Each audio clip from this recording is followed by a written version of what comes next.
ಎಲ್ರಿಗೂ ನಮಸ್ಕಾರ, welcome back to my channel. ನಾನು ಮಾಲಾ ಭರತ್. ಇವತ್ತಿನ ರೆಸಿಪಿಯು ಒಂದೊಳ್ಳೆ ಹೆಲ್ದಿ ಡಿಟಾಕ್ಸ್ನ ಮಾಡಿ ತೋರಿಸ್ಬೇಕಂತೇಳಿ ಈ ಒಂದು ವಿಡಿಯೋನ ಮಾಡ್ತಾಯಿದ್ದೀನಿ. ನಾನು ಎವ್ರಿ ಮಾರ್ನಿಂಗು ಈ ಒಂದು ಡಿಟಾಕ್ಸ್ನ ತೊಗೋತೀನಿ. ಇದು ಹೇರ್ ಫಾಲ್ ಇರೋರಿಗೆ, ಸ್ಕಿನ್ಗೆ ಎಲ್ಲದಕ್ಕೂ ತುಂಬಾ ಹೆಲ್ದಿಯಾಗಿರುತ್ತೆ, ತುಂಬಾ ಒಳ್ಳೆಯದು ಕೂಡ. ಸೊ ಬನ್ನಿ ಹೇಗೆ ಮಾಡೋದು ಅಂತೇಳಿ ತೋರಿಸ್ಕೊಡ್ತೀನಿ. ಮೊದಲಿಗೆ ನಾನು ಇವತ್ತು ಆಮ್ಲನ ಬಳಸ್ಕೊಂಡು ಇವತ್ತಿನ ಡಿಟಾಕ್ಸ್ ಮಾಡ್ತಾಯಿದ್ದೀನಿ. ಒಂದು ಆಮ್ಲ ಅಂದರೆ ಬೆಟ್ಟದ ನೆಲ್ಲಿಕಾಯಿ, ಆ ಒಂದು ಆಮ್ಲನ ಚೆನ್ನಾಗಿ ರೀತಿ ಕಟ್ ಮಾಡ್ಕೋಬೇಕು. ಮತ್ತು ಇವತ್ತು ಫ್ರೂಟ್ ಬಂದು ನಾನು ಆರೆಂಜ್ ಹಾಕ್ತಾಯಿದ್ದೀನಿ. ನೀವು ಯಾವ ಫ್ರೂಟ್ಸ್ ಬೇಕಾದರೂ ಯೂಸ್ ಮಾಡ್ಕೋಬೋದು. ಒಂದು ಅರ್ಧ ಹಾಕ್ಕೋಬೇಕು ಫ್ರೂಟ್ಸ್ ಅಂತಂದರೆ, ನಾನಿವತ್ತು ಅರ್ಧ ಆರೆಂಜ್ ಹಾಕೋತಾ ಇದ್ದೀನಿ.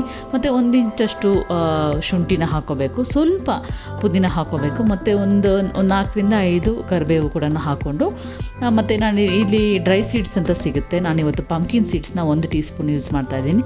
ಅದನ್ನು ಕೂಡ ಹಾಕ್ಕೊಂಡು 1 ಗ್ಲಾಸ್ ನೀರು ಹಾಕ್ಕೊಂಡು ಇದನ್ನು ಚೆನ್ನಾಗಿ ರುಬ್ಕೊಂಡು ಬರಬೇಕು.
ನೋಡಿ, ಈ ರೀತಿಯಾಗಿ ನುಣ್ಣಗೆ ರುಬ್ಕೊಂಡ್ಬಂದಮೇಲೆ ಒಂದು ಬೌಲ್ನಲ್ಲಿ ಇದನ್ನು ಹಾಕ್ಕೊಂಡು ಚೆನ್ನಾಗಿ ಶೋಧಿಸ್ಕೋಬೇಕು.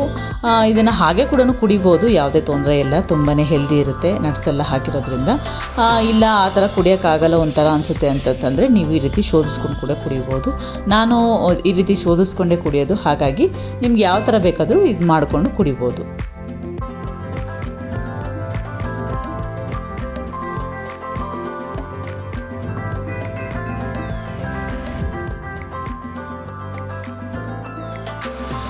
ನೋಡಿದ್ರಲ್ಲ, ತುಂಬಾ ಸಿಂಪಲ್ಲಾಗಿರುವಂತಹ ಹೆಲ್ದಿ ಡಿಟಾಕ್ಸ್ ಜ್ಯೂಸ್ನ ಇವತ್ತು ನಿಮಗೆ ಮಾಡಿ ತೋರಿಸಿದ್ದೀನಿ. ಆ್ಯಂಡ್ ನನ್ನ ಫೇವ್ರೇಟು ಕೂಡ. ಈ ಜ್ಯೂಸ್ನ ಬೆಳಿಗ್ಗೆ ನಾನು 9 ಗಂಟೆ ಹಾಗೆ ತೊಗೋತೀನಿ. ಇದ್ರ ಬದಲು ಬ್ರೇಕ್ಫಾಸ್ಟ್ ಏನು ತೊಗೊಳ್ಳೋದಿಲ್ಲ. ಸೊ ನೀವು ಒಂದ್ಸತಿ ಟ್ರೈ ಮಾಡಿ, ಹೇಗಿತ್ತು ಅಂತ ನೋಡಿ, ಯಾವ ರೀತಿಯಾಗಿ ನೀವು ಆ್ಯಕ್ಟಿವ್ ಇರ್ತೀರಾ ಅನ್ನೋದು ಕೂಡ ನಿಮಗೆ ಗೊತ್ತಾಗುತ್ತೆ. ತುಂಬಾ ಹೆಲ್ದಿ ಜ್ಯೂಸ್ ಇದ್ದು, ಒಮ್ಮೆ ಟ್ರೈ ಮಾಡಿ ಹೇಗಿತ್ತು ಅಂತೇಳಿ ನನಗೆ ಕಮೆಂಟ್ ಸೆಕ್ಷನಲ್ಲಿ ತಿಳಿಸಿ. ಸೊ ಇದಾಗಿತ್ತು ಇವತ್ತಿನ ಹೆಲ್ದಿ ಜ್ಯೂಸ್ ರೆಸಿಪಿ. ಈ ವಿಡಿಯೋ ನಿಮಗೆ ಇಷ್ಟ ಆಗಿದ್ದಲ್ಲಿ please like, share and comment. ಹಾಗೆ ಇನ್ನೂ ಯಾರೆಲ್ಲ ನನ್ನ ಚಾನಲ್ಗೆ ಸಬ್ಸ್ಕ್ರೈಬ್ ಮಾಡ್ಕೊಳ್ಳಿ, ಸಬ್ಸ್ಕ್ರೈಬ್ ಮಾಡ್ಕೊಳ್ಳಿ, ಸಪೋರ್ಟ್ ಮಾಡಿ. Thank you.